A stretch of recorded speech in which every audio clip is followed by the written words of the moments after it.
I still remember the cold look in my boss's eyes when he told me I was no longer valuable to the company. But he didn't know that the one thing bringing in $150 million annually for the corporation was my invention. He had just fired the only person who could save him from the disaster that was coming. My name is Emily Carter. And this is the story of how my arrogant boss learned the hard way that some people shouldn't be underestimated. It was a gray Tuesday morning in November when Victor Hale called me into his corner office on the 42nd floor of Virtua Dynamics headquarters. The San Francisco skyline stretched endlessly beyond his floor-to-ceiling windows, but I barely noticed the view. I was too focused on the smug expression plastered across his angular face as he gestured for me to sit in the chair opposite his massive mahogany desk. "Emily," he began, not bothering to look up from the documents spread before him. "I'm sure you're aware that the company has been making some strategic adjustments to optimize our operational efficiency. Corporate speak, I'd heard enough of it over my 12 years at Virtua Dynamics to know exactly where this conversation was heading. Still, I maintained my composure, folding my hands in my lap as I waited for him to continue his rehearsed speech. After careful consideration and extensive analysis of our current staffing needs, Victor continued, finally meeting my gaze with those pale blue eyes that seemed to look right through me. We've decided to eliminate your position as Senior AI Systems Engineer. Your last day will be Friday." The words hung in the air like a death sentence. 12 years of dedication, innovation, and unwavering loyalty. And this was how it ended. Not with recognition or appreciation, but with corporate jargon and a pink slip disguised as strategic optimization. "I see," I replied, my voice steady despite the storm brewing inside me. "May I ask who will be taking over my responsibilities?" Victor's lips curved into what he probably thought was a professional smile, but I could see the satisfaction lurking beneath it. "Jason Knight will be stepping into a newly restructured role that encompasses your current duties. He's my cousin, actually, fresh out of MIT with some brilliant ideas about artificial intelligence and automation systems. Of course, nepotism at its finest. I knew Jason by reputation. A 25-year-old hotshot who had been making waves in the tech blogs with his theoretical papers on machine learning. Theoretical being the operative word. He had zero practical experience in industrial automation, let alone the intricate knowledge required to maintain and develop the systems that kept Virtua Dynamics running. Jason is exactly the kind of forward-thinking talent we need to take Virtua Dynamics into the next decade. Victor continued, clearly enjoying himself now. Young, ambitious, unencumbered by outdated methodologies. I'm sure you understand. Outdated methodologies. The phrase hit me like a physical blow. This from a man who couldn't distinguish between a neural network and a fishnet, talking about my life's work as if it were some antiquated relic gathering dust in a museum. "Of course," I managed, rising from my chair with all the dignity I could muster. "I'll make sure to document everything thoroughly for Jason's transition." "That won't be necessary," Victor waved dismissively. "Jason prefers to approach things with fresh eyes. Clean slate, you know. Sometimes the best way to innovate is to start from scratch rather than being bogged down by legacy systems." Legacy systems. He was talking about Virtua Core, the AI framework I'd spent 5 years developing and refining. The same system that had single-handedly transformed Virtua Dynamics from a struggling mid-tier automation company into an industry leader. The system that generated roughly $150 million in annual revenue through licensing deals with major manufacturers across 3 continents. But Victor didn't know that. None of them did. As I walked back to my cubicle in a daze, the events of the past 8 years flashed through my mind like scenes from someone else's life. I remembered the late nights spent coding in an empty office, surviving on vending machine coffee and determination. I remembered the breakthrough moment when Virtua Core first successfully coordinated an entire production line autonomously, reducing waste by 30% and increasing efficiency by nearly double. I remembered the celebration that followed, when old CEO Daniel Ford had taken me aside and offered some advice that would prove prophetic. "Emily," Daniel had said, his weathered face serious despite the champagne flowing around us. What you've created here is revolutionary. But companies change, leadership changes, and sometimes brilliant people get overlooked or pushed aside. I want you to consider protecting yourself." At the time, I hadn't understood what he meant.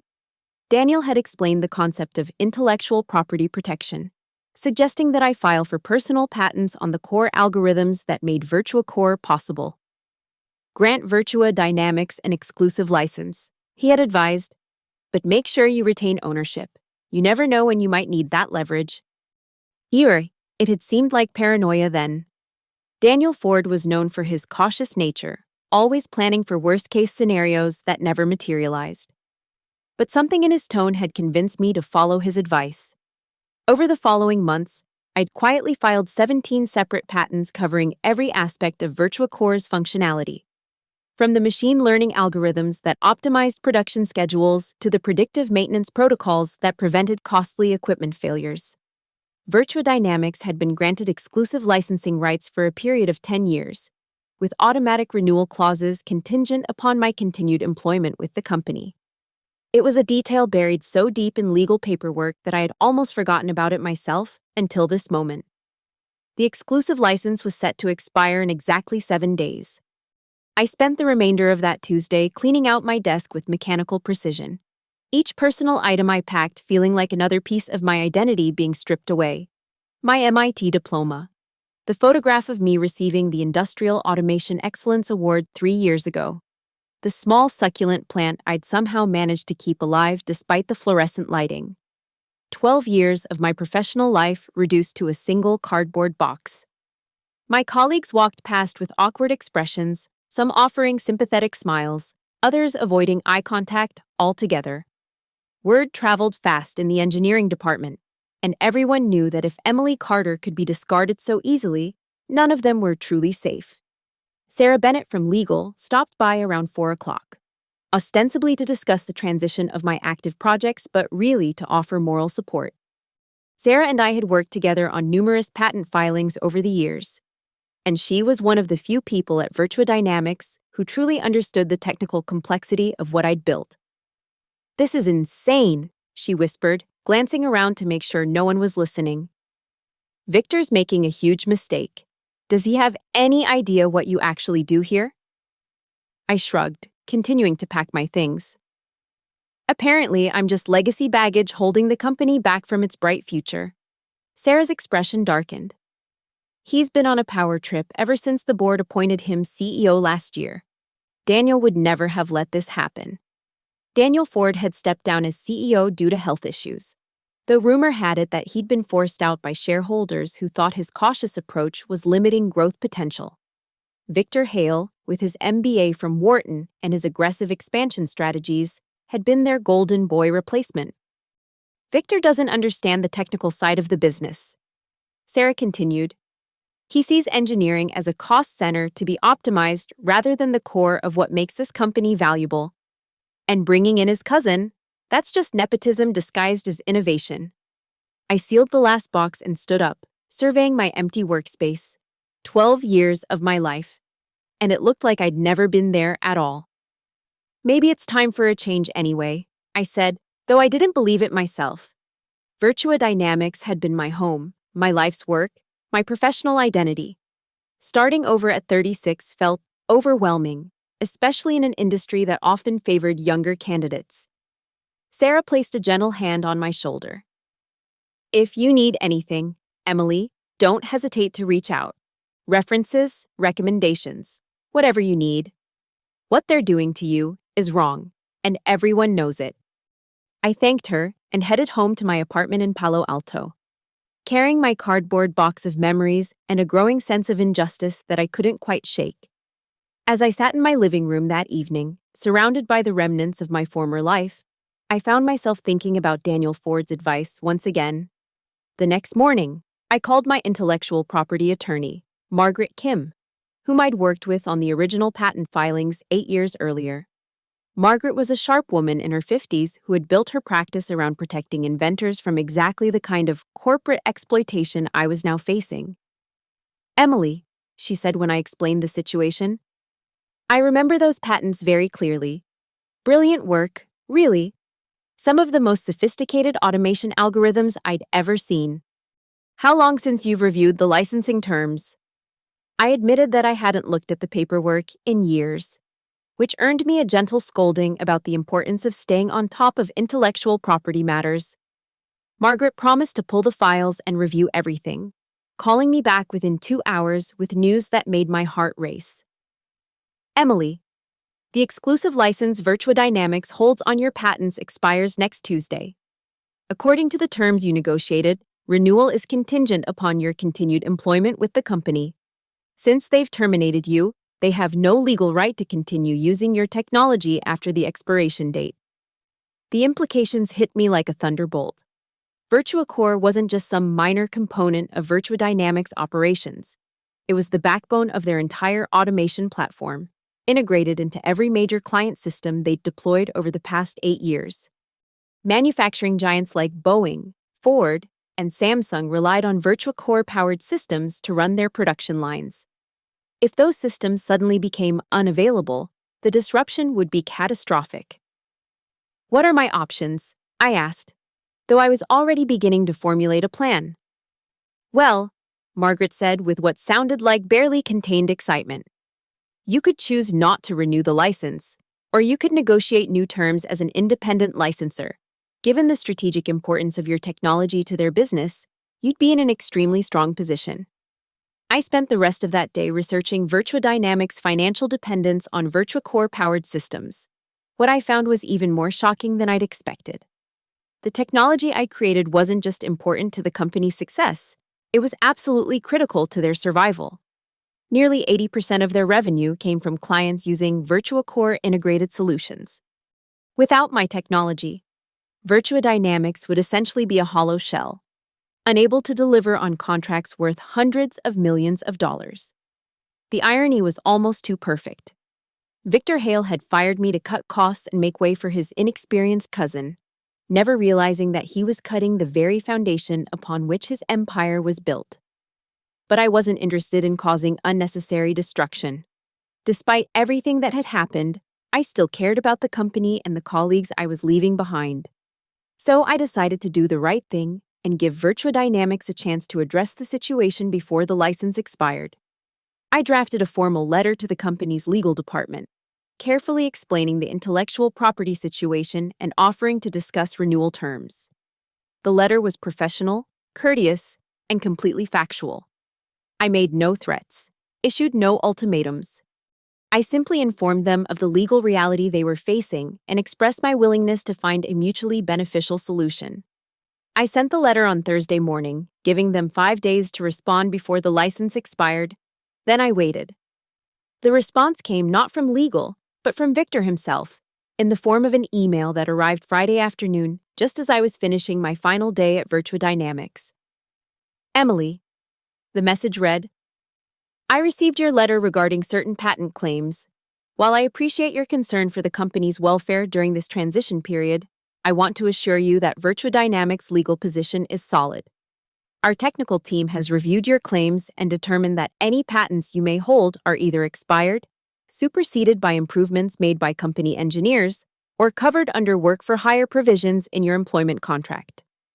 I would advise against any attempts to disrupt company operations based on questionable legal theories. Such actions could result in litigation that would be both costly and damaging to your professional reputation.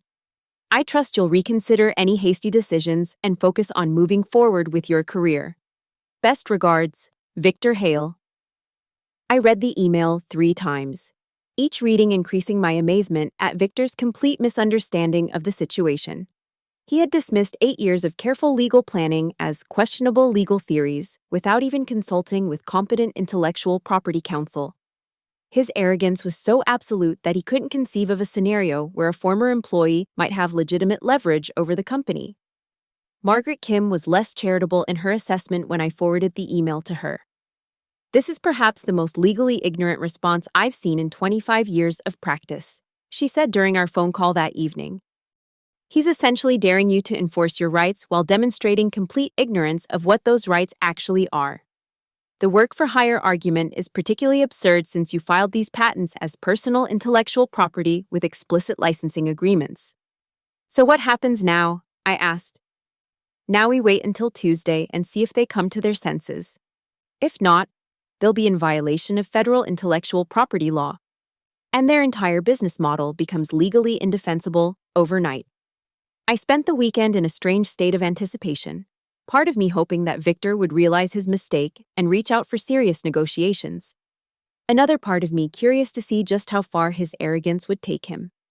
By Monday afternoon, I had my answer. No call, no email, no acknowledgement that anything had changed. Tuesday morning arrived with the kind of crystalline clarity that only comes with California autumn weather. I woke early, made coffee, and settled into my home office to wait. At exactly 12:01 a.m. Pacific Time, Virtua Dynamics' exclusive license to use my intellectual property expired. They were now operating illegally. I didn't have to wait long for the consequences to begin manifesting. By 10 a.m., I received a call from Tom Rodriguez, Virtua Dynamics' chief technical officer and one of the few executives who actually understood the technical side of the business. Emily. Tom's voice was tight with barely controlled panic. We need to talk. There's been some kind of system malfunction across our entire client base. Virtua core instances are throwing licensing errors and refusing to operate. Our support lines are being flooded with calls from some very angry customers. I felt a moment of sympathy for Tom, who was a decent man caught in the middle of Victor's power games. But my sympathy didn't extend to helping clean up a mess that could have been easily avoided. That sounds serious. Tom, have you considered reaching out to the patent holder for assistance? There was a long pause. Emily, please. I know there's been some kind of dispute about intellectual property, but our clients are losing millions of dollars every hour these systems are down. Boeing has 3 production lines completely shut down. Samsung is threatening to sue us for breach of contract. This is bigger than whatever personal issues you might have with Victor. This isn't personal. Tom, it's business. Virtua Dynamics chose to terminate my employment despite knowing that their license to use my technology was contingent upon that employment. I offered to discuss renewal terms, and your CEO responded by questioning the validity of my patents and threatening me with litigation. Now you're facing the consequences of that decision. What do you want? Tom asked bluntly. I want to speak with someone who has the authority to negotiate in good faith. Victor has made it clear that he's not that person. The board of directors is meeting an emergency session this afternoon. Can you give us until tomorrow morning? I considered the request. Another day of system outages would cost Virtua Dynamics clients tens of millions of dollars and potentially destroy several major contracts. But I also knew that desperation would make the board more receptive to reasonable terms. 24 hours, I agreed. But Tom, make sure they understand that this situation was entirely preventable. I tried to handle this quietly and professionally. Your CEO chose confrontation over cooperation. The next 24 hours were among the most surreal of my life. I watched from my living room as Virtua Dynamics' stock price plummeted in real time, dropping nearly 40% as news of the widespread system failures leaked to the financial press. Industry analysts struggled to understand how a company could lose control of its core technology so completely and suddenly. Sarah Bennett called me that evening, her voice a mixture of awe and terror. Emily, it's chaos here. Victor's locked himself in his office and won't talk to anyone. Jason Knight has been running around the building like a chicken with its head cut off, trying to figure out how to fix systems he doesn't understand. The legal department is in full panic mode, and Tom Rodriguez looks like he hasn't slept in 36 hours. What about the board? They've been in continuous session since yesterday afternoon. I heard they brought in outside counsel specializing in intellectual property disputes. Word is that several major shareholders are demanding answers about how the company became so dependent on technology they don't own. I felt a grim satisfaction at the news. Virtua Dynamics was finally beginning to understand the magnitude of their miscalculation. The call came at 8 a.m. sharp on Thursday morning, not from Tom or Victor, but from Patricia Thornton, chairman of Virtua Dynamics' board of directors. Patricia was a formidable woman in her 60s who had built her reputation managing corporate crises for Fortune 500 companies. "Ms. Carter," she said without preamble, "I believe we need to have a conversation. Would you be available to meet with our board this afternoon?" The Virtua Dynamics boardroom was a temple to corporate power, with its polished marble floors, hand-carved conference table, and panoramic views of San Francisco Bay. I'd been in this room only once before, during a company-wide presentation about Virtua Core's successful deployment with a major automotive manufacturer. Then, I had been just another employee sharing in the collective success. Now, I was the person holding the company's future in my hands. Patricia Thornton sat at the head of the table, flanked by 8 other board members whose faces ranged from curious to openly hostile. Victor was notably absent, though Tom Rodriguez sat off to one side with a legal pad covered in frantic notes. "Ms. Carter," Patricia began, "let's dispense with pleasantries and address the situation directly. Our legal team has confirmed that you do indeed hold valid patents covering the core functionality of what we call Virtua Core, and that our license to use that technology expired when your employment was terminated. Is that correct?" "That's correct." "And you're willing to discuss new licensing terms?" "I am."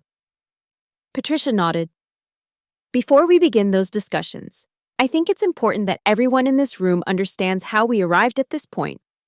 Tom, would you please explain to the board the role that Virtua Core plays in our current operations?" Tom cleared his throat nervously.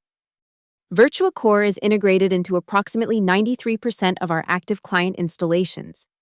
It handles everything from production scheduling and quality control to predictive maintenance and supply chain optimization. Without Virtua Core, most of our systems are essentially non-functional. "And what is the annual revenue generated by Virtua Core dependent operations?" "Approximately $147 million, which represents about 78% of our total revenue." A murmur ran around the table as the board members absorbed the implications. Patricia's expression remained impassive, but I could see the calculation in her eyes. "Ms. Carter," she continued, "help me understand something. You developed this technology while employed by Virtua Dynamics, using company resources. Why should we pay licensing fees for something we consider to be company property?" It was a fair question, and one I'd anticipated. I developed Virtua Core during my own time, using my personal equipment, specifically to retain intellectual property rights. I was advised to do so by your predecessor, Daniel Ford, who understood that innovative employees need protection from exactly the kind of situation we're facing now. "Daniel advised you to file personal patents?" "He advised me to protect myself. The specific legal mechanisms were my choice, implemented with proper legal counsel." Patricia made a note on her pad. "And the licensing agreement you signed with the company?" "Granted Virtua Dynamics exclusive rights contingent upon my continued employment. It was a mutually beneficial arrangement that protected both my interests and the company's investment in the technology." "Until Mr. Hale terminated your employment." "Correct." Patricia sat back in her chair, studying me carefully. "Ms. Carter, I'll be direct. This company is facing an existential crisis. Our clients are threatening to cancel contracts worth hundreds of millions of dollars. Our stock price has collapsed. Our reputation in the industry may be permanently damaged. What will it take to resolve the situation?" I had spent considerable time over the past few days thinking about this exact question. What did I really want? Revenge against Victor for his callous dismissal? Financial compensation for years of undervalued contributions? Or something more meaningful? "I want several things," I began. "First, I want fair compensation for the use of my intellectual property. Given the revenue generated by Virtua Core dependent systems, I believe a licensing fee of $2 million annually is reasonable." Several board members shifted uncomfortably at the figure, but Patricia remained impassive. "Second, I want formal recognition of my role in developing Virtua Core. No more calling it a company innovation or legacy system.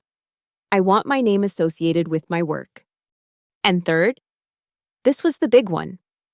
I want to return to Virtua Dynamics as Chief Technology Officer, with full authority over technical development and system architecture.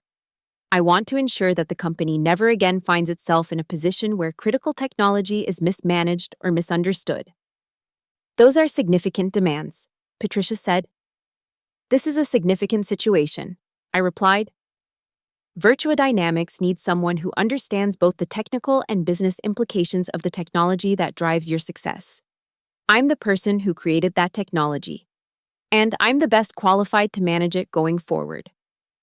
And if we decline your terms, I met her gaze steadily, then you'll need to find alternative solutions for your automation needs. I'm sure your clients will be patient while you develop new systems from scratch. That should only take a few years. The silence that followed was deafening. Finally, Patricia spoke. We'll need to discuss your proposal privately. Can you give us an hour? I waited in Tom Rodriguez's office while the board deliberated, watching through the window as engineers and technicians scurried around the building like ants whose hill had been disturbed. The magnitude of the crisis was evident in every face I could see. From junior developers to senior managers, everyone seemed to understand that the company's future hung in the balance. Tom knocked on his own office door before entering, a gesture that would have been comical under different circumstances. How are you holding up? He asked, settling into his chair with a weary sigh. Better than most people in this building, I'd imagine. Tom laughed ruefully. That's an understatement. Emily, I owe you an apology. I should have fought harder when Victor decided to let you go. I knew it was a mistake, but I was a coward. I was afraid of crossing him. What's done is done, Tom. The question now is whether Virtua Dynamics is willing to learn from this experience. Do you really think Victor will accept you coming back as CTO? That's essentially his boss, technically speaking. I smiled. I don't think Victor's acceptance is going to be a significant factor in the board's decision. Tom raised an eyebrow but didn't pursue the question further. We sat in comfortable silence for a while, watching the controlled chaos outside his window, until Patricia Thornton appeared in the doorway. Ms. Carter, could you rejoin us? The atmosphere in the boardroom had shifted noticeably during my absence. Where before there had been wariness and suspicion, now I sensed resignation and calculation. Patricia's expression was carefully neutral, but I could read acceptance in her posture. Ms. Carter, the board has discussed your terms extensively. We have some concerns about the precedent of paying licensing fees for technology developed by employees, but we acknowledge the unique circumstances of your situation and the critical nature of your intellectual property to our operations. She paused, consulting her notes. We're prepared to accept your licensing terms with some modifications. $2 million annually seems excessive given our current financial situation. We'd like to propose a scaling structure starting at $1.5 million for the first year, increasing to $2 million in year 2, and $2.5 million in subsequent years. It was a reasonable counteroffer that actually worked out better for me in the long run. I nodded my acceptance. Regarding recognition of your contributions, Patricia continued, we're willing to publicly acknowledge your role in developing VirtuaCore and ensure that future marketing materials and technical documentation properly credit your innovations. And the CTO position? Patricia's pause was longer this time. That's where things become complicated. Victor Hale is still the CEO of this company, and asking him to work under someone he recently fired presents obvious challenges. I had expected this response. Patricia.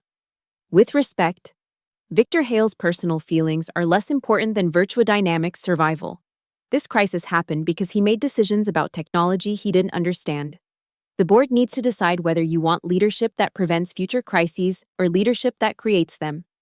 You're asking us to choose between you and Victor. I'm asking you to choose between competence and ego. Another long silence filled the room. Finally, board member Robert Chen, founder of a successful semiconductor company, spoke up. Ms. Carter, if we offered you the CTO position, what assurance do we have that you won't hold the company hostage again when the next conflict arises? It was a fair question that went to the heart of the trust issues created by this situation. Mr. Chen, I didn't hold the company hostage. I offered to negotiate license renewal in good faith, and I was ignored and threatened. I've spent 12 years building Virtua Dynamics' technical capabilities, and I have no interest in destroying what I helped create. What I want is assurance that the company's technical leadership understands and respects the technology that drives its success. And Victor? Victor demonstrated that he's willing to make critical business decisions without understanding their implications. That's not leadership, it's recklessness. The board needs to decide whether Virtua Dynamics can afford that kind of recklessness going forward. Patricia called for a 10-minute recess, during which the board members huddled in intense whispered conversations. When they reconvened, her expression was grave. Ms. Carter, the board has voted to accept your terms with one addition. We want a 5-year contract that includes performance benchmarks and stability clauses. We need assurance that this arrangement will provide long-term value for all parties. I'm amenable to that. Very well. We'll have legal draft the agreements over the next few days. In the meantime, we need to address the immediate crisis. Can you restore Virtua Core functionality while we finalize the paperwork? I had been waiting for this moment. I can have systems back online within 2 hours, but first, I need to know what happened to Victor. Patricia's expression hardened. Mr. Hale has been placed on administrative leave pending a full review of his decision-making during this crisis. The board has lost confidence in his judgment. It wasn't the complete victory I might have wanted, but it was sufficient. Victor's arrogance had finally caught up with him, and the consequences would follow him for the rest of his career. And Jason Knight? Mr. Knight's employment was terminated this morning. His lack of qualifications for the position became apparent very quickly once the crisis began. I felt a moment of sympathy for Jason, who was ultimately just a victim of his cousin's nepotism and overconfidence. But Virtua Dynamics couldn't afford to maintain employees in critical positions based on family connections rather than competence. All right, I said, standing up. Let me go restore your systems. The next few hours were a whirlwind of technical work, legal discussions, and damage control communications with angry clients. I worked alongside Tom Rodriguez and his team to bring Virtua Core back online across dozens of installations, each restoration accompanied by tense phone calls with executives whose production lines had been paralyzed for 3 days. By late afternoon, most critical systems were operational again, though it would be weeks before Virtua Dynamics fully recovered from the reputational damage. Boeing was demanding penalty payments for production delays. Samsung was threatening to sue for breach of contract. Several smaller clients had already announced they were seeking alternative automation providers, but the company would survive. That was what mattered. I found myself standing in Victor's former office as the sun set over San Francisco Bay. The same view that had seemed so imposing just a week earlier, now feeling like a symbol of possibility rather than intimidation. Tom knocked on the door frame behind me. Feels strange, doesn't it? He said, joining me at the window. What does? Being back in charge of your own creation. Most people never get that opportunity once they've lost it. I considered his words. I never really lost it, Tom. I just let other people pretend they owned it for a while. What's your first priority as CTO? It was a good question, one I'd been thinking about throughout the afternoon. Cultural change. We need to create an environment where technical innovation is respected and protected. No more situations where brilliant engineers get dismissed because executives don't understand what they do. And Victor? I turned away from the window. Victor made his choices. He'll have to live with the consequences. But he's not my concern anymore. Virtua Dynamics is. Over the next several weeks, I threw myself into rebuilding not just the company's technical capabilities, but its entire approach to innovation and intellectual property management. I instituted new policies requiring technical review of all personnel decisions affecting critical systems. I established an innovation protection program that helped employees secure patents for their inventions while maintaining beneficial licensing relationships with the company. Most importantly, I created a culture where technical expertise was valued alongside business acumen. The transformation wasn't immediate or easy. Several major clients demanded significant concessions to continue their relationships with Virtua Dynamics. The stock price remained depressed for months as investors questioned the company's stability. Recruiting new talent proved challenging as word of the crisis spread throughout the industry. But, gradually, things improved. Virtua Core's reliability and performance helped restore client confidence. New innovations emerged from a reinvigorated engineering team that felt genuinely valued for the first time in years.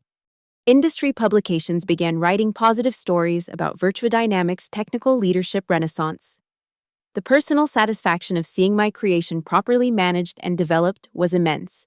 But it was nothing compared to the vindication I felt 6 months later when Virtua Dynamics was awarded the Industrial Automation Innovation Award for Advanced Manufacturing Integration. Standing on the stage at the National Manufacturing Convention, holding the crystal trophy that recognized years of dedicated work, I found myself thinking about Victor Hale. Victor had thought I was expendable, just another aging engineer standing in the way of his young, dynamic vision for the company. He had seen my dismissal as a cost-cutting measure and my warnings about intellectual property as the desperate threats of a disgruntled former employee. But innovation isn't just about youth and energy. It's about understanding, experience, and the patience to build something meaningful that lasts. Victor had wanted to replace experience with enthusiasm, depth with superficiality, proven expertise with trendy credentials. The award ceremony concluded with a standing ovation from an audience of industry leaders who understood the technical achievement that Virtua Core represented. As I walked off the stage, I spotted a familiar figure in the back of the auditorium, Daniel Ford. The former CEO who had given me the advice that saved my career was applauding with tears in his eyes. Later, over coffee in the convention center lobby, Daniel reflected on the lessons of the past year. You know, Emily, when I suggested you protect your intellectual property, I never imagined it would lead to this kind of dramatic confrontation. Neither did I admitted. I just wanted to make sure I couldn't be completely discarded without consequence. Victor never understood that innovation comes from people, not processes. He thought he could optimize away experience and replace it with cheaper alternatives. In the tech industry, that kind of thinking eventually catches up with you. What's he doing now? Daniel's expression grew somber. Consulting work, mostly. Word gets around in this industry, and most companies are wary of hiring executives who've presided over the kind of crisis he created. He's learning that reputation matters more than credentials in the long run.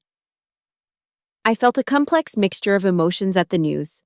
Victor's downfall had been largely self-inflicted, the result of arrogance and poor judgment rather than any deliberate sabotage on my part. But I couldn't deny a certain satisfaction in knowing that his dismissive attitude toward the people who actually built the company had finally cost him everything. The conversation turned to the future of Virtua Dynamics and the broader industry trends that were shaping manufacturing automation. Daniel was optimistic about the company's prospects under new leadership, particularly given the strong foundation that had been rebuilt over the past year. You've created something special, Emily. Not just the technology, but the culture around it. That's much harder to replicate than any algorithm or software system. As I flew back to San Francisco that evening, looking down at the lights of cities and towns scattered across the continent, I reflected on the strange journey that had brought me to this point. A year ago, I had been just another senior engineer, talented but largely invisible, contributing to a company's success without receiving proportional recognition or respect. Now I was the chief technology officer of a major corporation, with my name attached to innovations that were transforming an entire industry.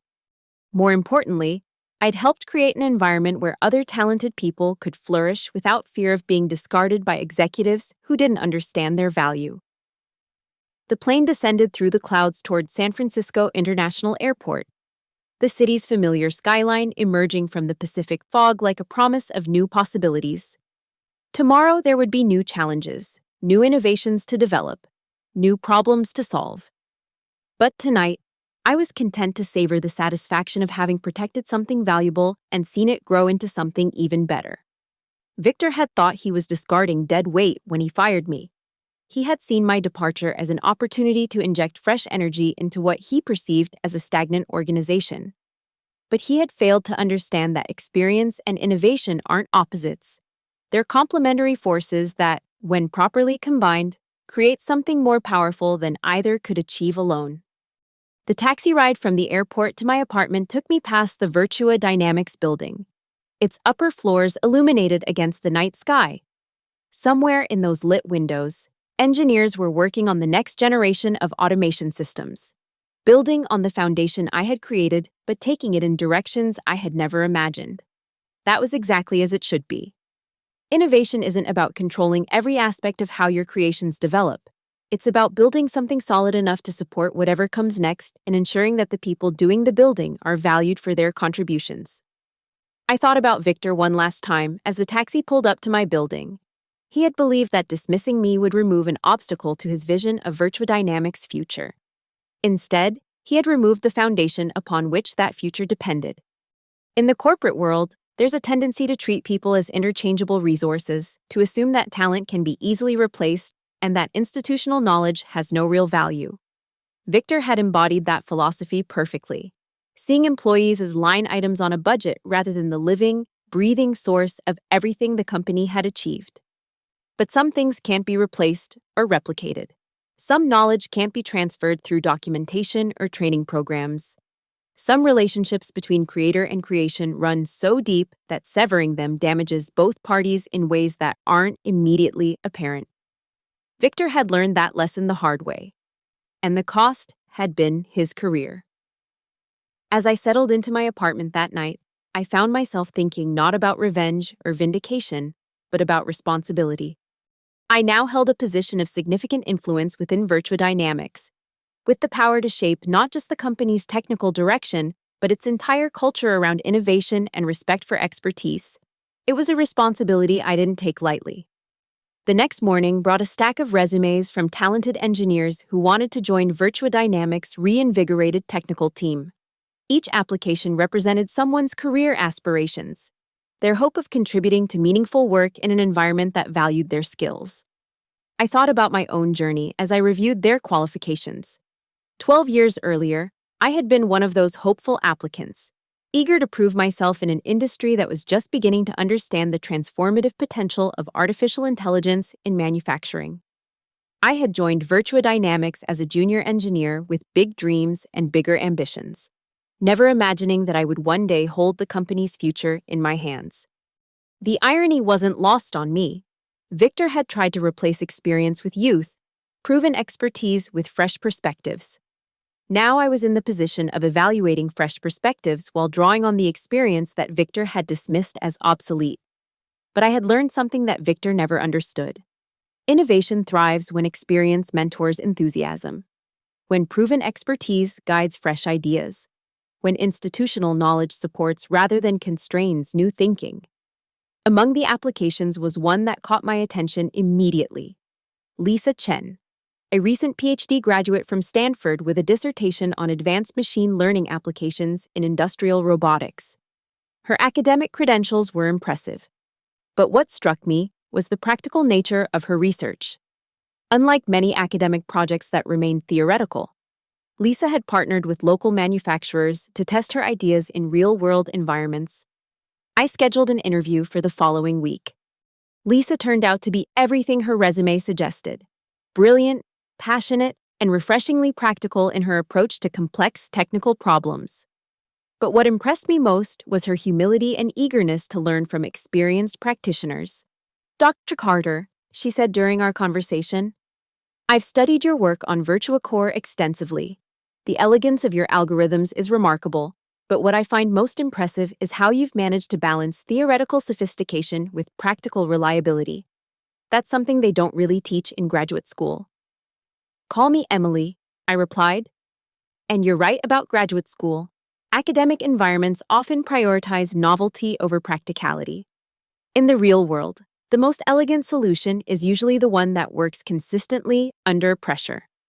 We spent 2 hours discussing everything from neural network architectures to the philosophical implications of autonomous manufacturing systems. Lisa's questions were insightful. her ideas fresh but grounded in solid understanding of existing technology. At the end of the interview, I made her an offer on the spot. "Really?" she asked, clearly surprised. "Don't you need to check references or discuss it with other managers?" "Lisa, I've been doing this long enough to recognize exceptional talent when I see it. Virtua Dynamics needs people who can think both creatively and practically. You clearly qualify on both counts." As Lisa left my office with a start date 3 weeks in the future, I reflected on the difference between her hiring process and Jason Knight's appointment a year earlier. Jason had been brought in because of family connections and impressive academic credentials, without any real evaluation of his practical abilities or cultural fit. Lisa was being hired because she demonstrated the kind of thinking that would advance Virtua Dynamics' mission while respecting the foundation of knowledge already in place. The months that followed were among the most productive of my career. Working with Lisa and other new team members, we began developing the next generation of Virtua Core technology, incorporating advances in machine learning and sensor integration that would have been impossible to imagine when I first created the system 8 years earlier. But perhaps more importantly, we were creating a culture where innovation was celebrated, expertise was respected, and people felt secure enough to take the kinds of intellectual risks that lead to breakthrough discoveries. The transformation wasn't just technical, it was personal for everyone involved. Engineers who had felt undervalued and overlooked under Victor's leadership began proposing ambitious new projects. Researchers who had been afraid to pursue unconventional ideas started pushing boundaries in ways that led to genuine innovations. 6 months after Lisa joined the team, she approached me with an idea that would revolutionize our approach to predictive maintenance systems. Her proposal combined advanced pattern recognition with quantum computing principles to create maintenance predictions that were orders of magnitude more accurate than existing methods.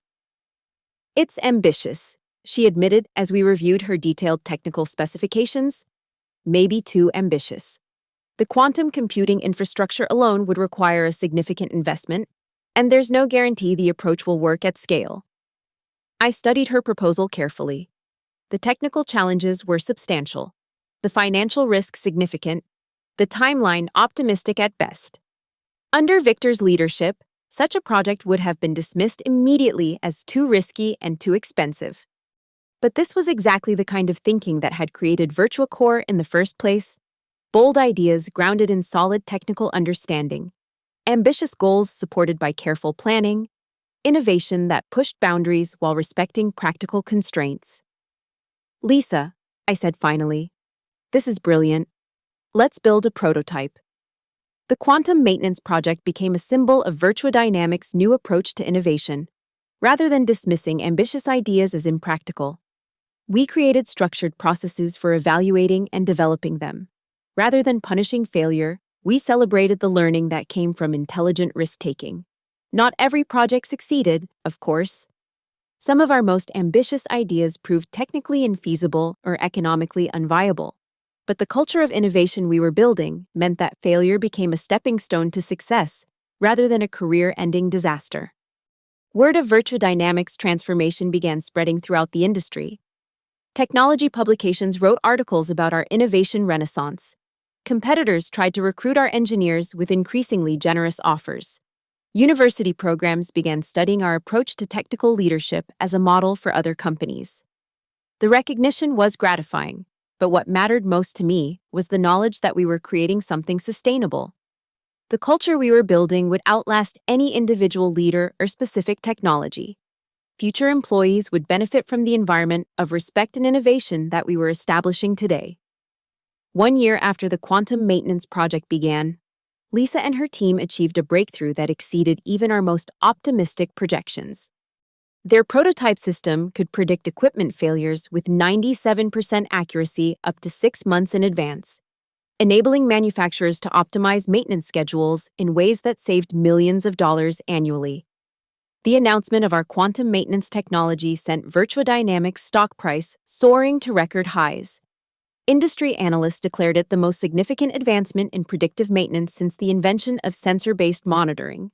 Major manufacturers lined up to license the technology, creating a new revenue stream that dwarfed even Virtua Core's impressive performance. standing in the laboratory where Lisa's team had achieved their breakthrough, surrounded by quantum computing hardware that represented the cutting edge of technological possibility, I felt a profound sense of satisfaction. Not just because of the technical achievement, but because of what it represented: proof that an environment of respect, support, and intelligent risk-taking could produce innovations that changed entire industries. Lisa approached me as the celebration wound down, her face glowing with the satisfaction of having achieved something truly remarkable. "Emily," she said, "I want to thank you for believing in this project when everyone else thought it was too ambitious. In my previous job, ideas like this would have been killed in committee before they ever had a chance to be tested." "That's exactly why I left my previous job to come here," I replied. "Innovation requires both technical expertise and the courage to pursue ideas that might not work. Virtua Dynamics is committed to providing both." As I drove home that evening, I found myself thinking about the journey that had brought us to this point. 2 years earlier, Victor Hale had dismissed me as obsolete baggage holding back the company's progress. He had seen my departure as an opportunity to inject fresh energy into what he perceived as a stagnant organization. But innovation doesn't come from replacing experience with enthusiasm or depth with superficiality. It comes from creating environments where different perspectives can combine and build on each other, where proven expertise guides fresh ideas toward practical applications, where people feel secure enough to take the intellectual risks that lead to genuine breakthroughs. Victor had wanted to optimize away experience and replace it with cheaper alternatives. But experience isn't a cost to be minimized. It's a foundation upon which innovation can build. The most successful organizations understand that new ideas need experienced guidance to become practical realities, just as experienced professionals need fresh perspectives to avoid becoming trapped in outdated thinking. The quantum maintenance breakthrough was proof of that principle in action. Lisa's fresh academic perspective had provided the theoretical foundation, but it was the practical experience of our engineering team that had made the technology commercially viable. Neither group could have achieved the breakthrough alone. It required the combination of different kinds of expertise working toward common goals. 3 months later, Virtua Dynamics was acquired by Global Tech Industries for $2.3 billion. Primarily because of the quantum maintenance technology and the innovation culture that had produced it. The acquisition terms included provisions ensuring that our technical team would remain intact and that our approach to innovation would be preserved and expanded throughout Global Tech's operations. At the acquisition announcement press conference, Global Tech's CEO, Margaret Sullivan, specifically cited Virtua Dynamics' transformation as a model for how established companies could reinvent themselves around innovation and respect for technical expertise. "What Emily Carter and her team have achieved at Virtua Dynamics represents the future of technology development," Sullivan said. "They've proven that the most valuable asset any company can have is a culture that recognizes and nurtures exceptional talent." Sitting in the audience, listening to my work being recognized at the highest levels of corporate leadership, I thought about Victor Hale one more time. Victor had believed that success came from optimizing costs and replacing expensive experience with cheaper alternatives. He had seen people as interchangeable resources rather than unique sources of irreplaceable knowledge and capability. But the real world doesn't work that way. Innovation comes from people, not processes. Breakthroughs emerge from the intersection of different perspectives and experiences. The most valuable technologies are those that solve real problems in practical ways, and that requires both theoretical understanding and practical experience working together. Victor had thought he was discarding dead weight when he fired me. Instead, he had discarded the foundation upon which the company's future depended. His arrogance had cost him everything: his job, his reputation, his future prospects in an industry where word travels fast and mistakes are remembered for decades. As the press conference concluded and reporters surrounded me with questions about the technology and culture that had made the acquisition possible, I felt a deep sense of satisfaction. Not because of Victor's downfall, but because of what we had built in its place. The acquisition was finalized 6 months later, and I found myself serving as Chief Innovation Officer for Global Tech's entire technology portfolio. responsible for fostering the kind of culture and thinking that had transformed Virtua Dynamics across dozens of subsidiary companies. It was challenging work that required adapting our innovations to different industries and organizational cultures. But the fundamental principles remained the same: respect for expertise, support for intelligent risk-taking, and recognition that people are the ultimate source of innovation.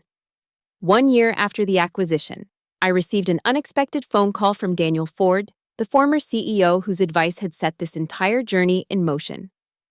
"Emily," he said, "I've been following your career with great interest. What you've accomplished is remarkable, but I'm calling about something else. I'm starting a new venture capital fund focused on supporting innovative companies that prioritize technical excellence and employee development. I'd like you to consider joining as a partner."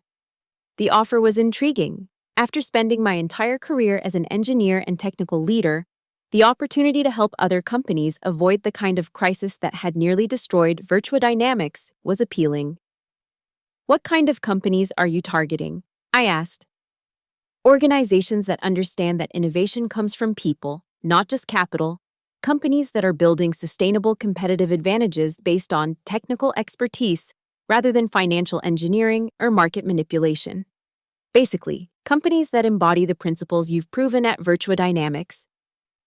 We spent the next hour discussing his vision for the fund and the role he envisioned for me. It would mean leaving my current position at Global Tech, but it would also mean having the opportunity to shape the future of innovation across multiple industries and companies. As I considered the offer over the following weeks, I kept returning to the fundamental lesson of my experience at Virtua Dynamics: that people are the source of all real value in technology companies, and that protecting and nurturing that human capital is the most important responsibility of leadership. The venture capital industry was notorious for prioritizing short-term financial returns over long-term sustainable development. But Daniel's fund would be different, focused on identifying and supporting companies that understood the connection between respecting people and generating lasting value. I accepted Daniel's offer 3 months later, beginning a new chapter of my career focused on helping other innovators protect their work and build organizations that could sustain long-term growth. My first investment was in a small robotics company founded by 3 former graduate students who had developed revolutionary advances in autonomous navigation. The founders had been careful to protect their intellectual property and maintain control over their core technology, having learned from cautionary tales like my experience at Virtua Dynamics.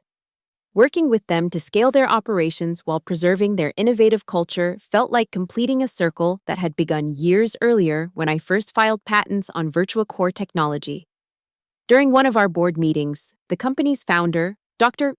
Sarah Kim, asked me about the key factors that had enabled my success at Virtua Dynamics. "The most important thing," I told her, "is never forgetting that technology is created by people, not corporations. Protect your people, respect their contributions, and give them the freedom to pursue ambitious ideas. Everything else is just details." As I reflected on that conversation during my flight back to San Francisco, I realized that this was the true lesson of my confrontation with Victor Hale.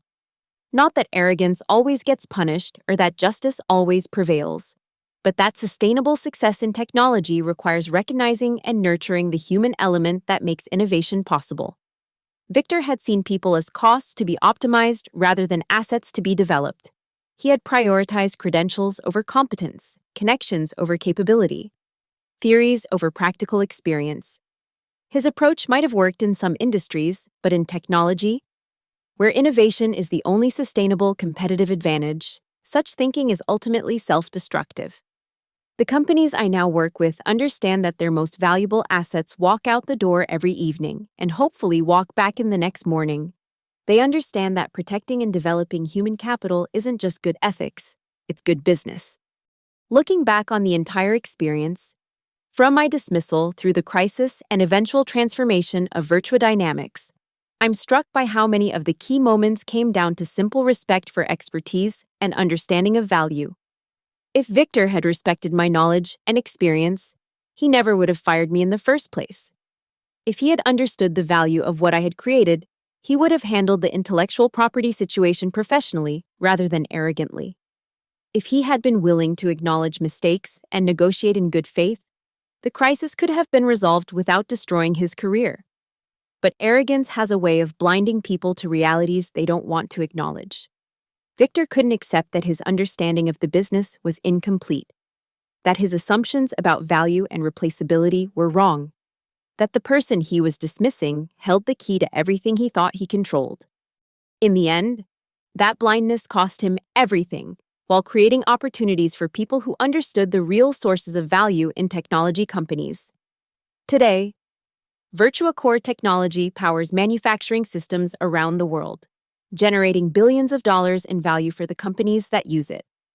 The quantum maintenance system developed by Lisa's team has become the industry standard for predictive equipment management. The culture of innovation we created at Virtua Dynamics has been replicated across Global Tech's entire portfolio and is being studied by business schools as a model for technology leadership.